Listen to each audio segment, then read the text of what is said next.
First off, like you said, we went to Harvard, and most people go to Harvard and they get away from the music industry. You went to Harvard and you went towards the music industry.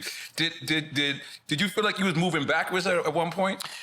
I mean, everyone that I initially told my plan to thought I was moving backwards. Right. They said, well, what are you doing here? Yeah. And I think maybe the biggest challenge to overcome initially was my own family, right? Because when I was on the road to Harvard, as you said, parents were like, okay, how are we going to afford this? You know? So my dad said, hey, look, you know, I'm in the Rotary Club. They have these speech competitions. So you're going to write a great speech and you'll go and speak to all the Rotary Club members and they'll put up a couple of dollars to put in the kit so you can, you know, have some money to move around.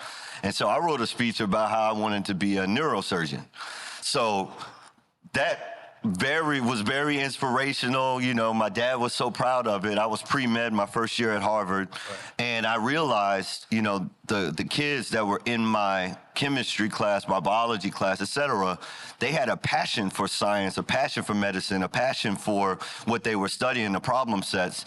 And I found that my passion was just music. Right, you didn't. And I said, look, you know, if this is what's keeping them up at night, I need to do what keeps me up at night. And I went and maxed out my credit card. I think everybody does that when they go to college. You get a credit card, and I went straight. I went to college in jail, so maybe not. Okay, but continue. I maxed it out. Continue. I did. College, but I did. I got my diploma. My mom's won the diploma on Texas Gangers. Okay, I'm sorry.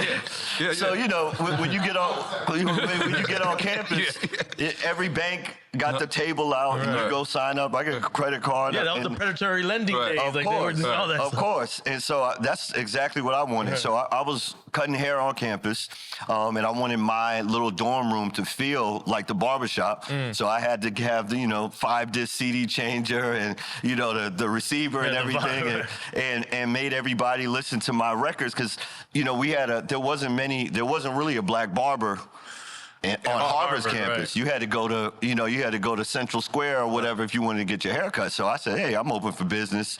And anybody that came and we called the barbershop Shady Eights, because you're not supposed to run a business at Harvard, right?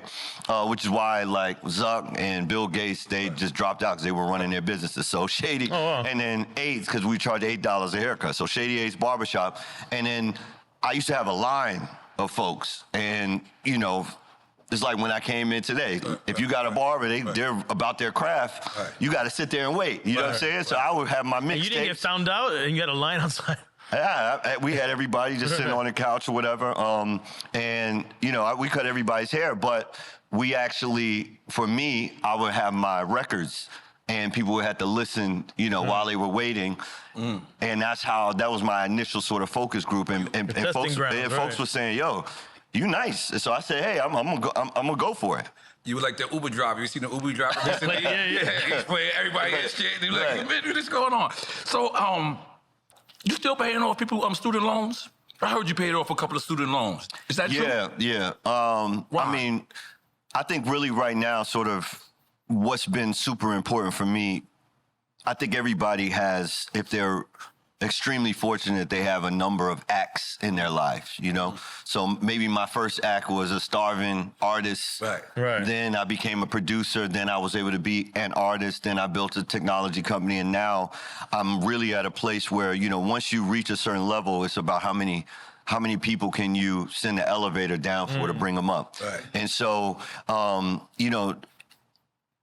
started to realize that, especially in the United States, in music, there is so much talk about money, cars, jewelry, the lifestyle, et cetera, and it's very aspirational. Don't forget the hoes. Right. For sure. That's right. For sure. It's very aspirational. Yeah.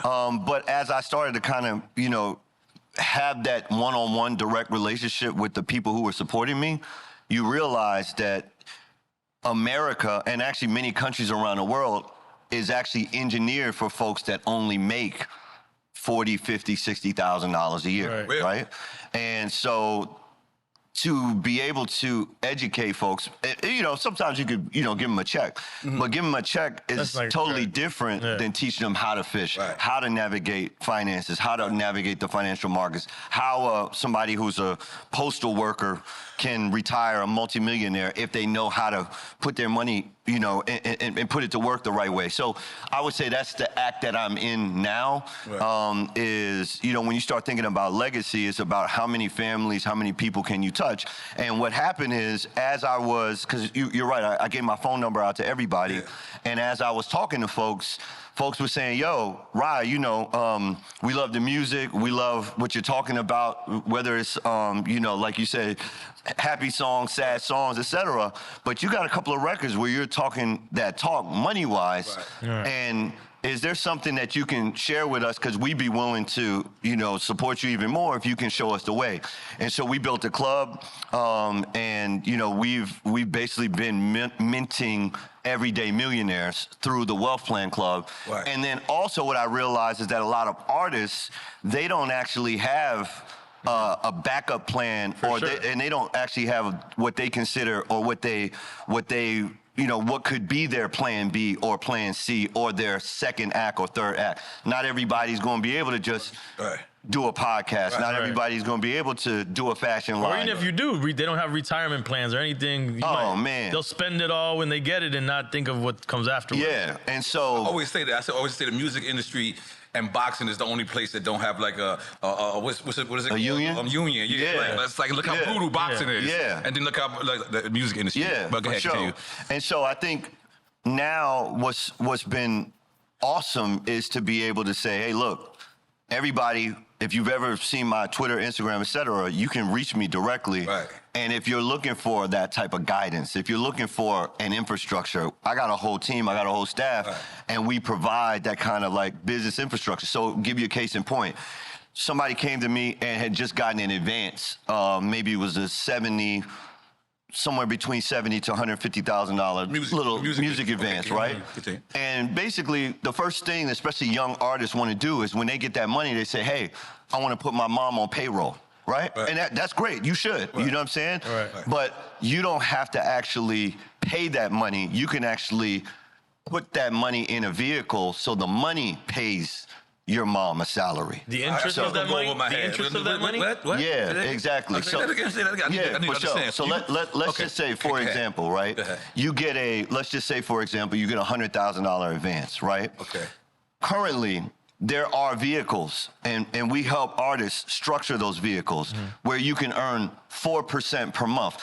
It's not a crazy amount, but if you were going to put your mom on payroll at $4,000 a month, yo, mom, here's a debit card, here's a credit card, you got a $4,000 balance every single month.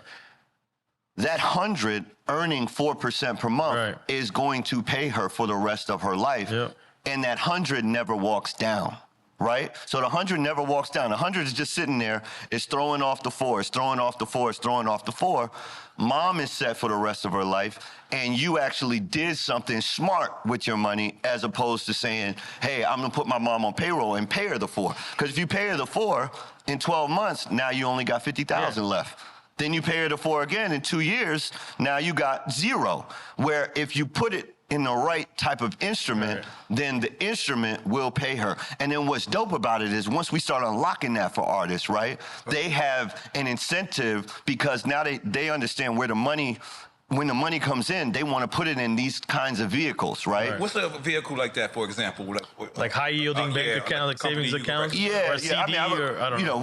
I'm not a financial advisor. I'm not going to call out stuff because people have to really do their own research. There's a lot of different ways. But there are vehicles, and that's what we work on now, you know, because like I said, I could, you know, I always think of my life in terms of how can I be most of service. So when I first came in the game, you know, somebody had to sit me down because when I first came in the game, obviously at 20, when I first moved to New York, 22, 23, I want to be the star. I want to be I'm in the offices dancing around. We were actually shopping the artists, but I'm the one, you know, dancing around in the office and everything. And somebody had to really pull me to the side and say, yo, Ryan, listen, if you really want to be of service and you want to be valuable, yeah, of course, you need to put the creativity and energy that you have in these offices, but put that energy towards the projects that folks already have invested money in. Right. So one of the first records that I actually placed was New Edition, Hot Tonight. So there's a record called Hot Tonight on New Edition. And so that was a record that I had actually written. I said, yo, this is going to be my song. This is going to be my single.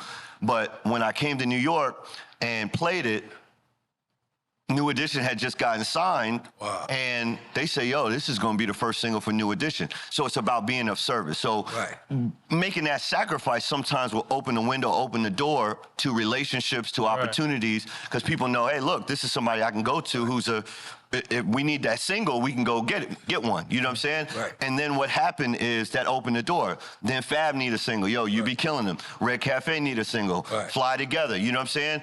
And then basically, now I realize, okay, now there's plenty of other producers, right? And I also feel like if you go on YouTube now, every producer that is looking to illustrate their skills, they follow the blueprint that was originated when I was trying to show my skills, right? So I would just be on YouTube, have a camera, yo, this is how I make a beat, etc. Right? If not the first. Early on YouTube, early on MySpace, right? So I realized once you pass the baton and the mantle and the gauntlet is passed to the next generation, where is the way that I can be of service? And then I start realizing when I'm having conversations, even just in this conversation, hold on, there's a financial instrument that does that. I did not know that. Right? I did not know that. And it's not that we haven't been around money. And for me, I didn't learn this in college, but I did have a mentor that actually said, yo, Ryan, listen, when you get your check in the music industry, make sure you put a little bit aside here, here, here, and here.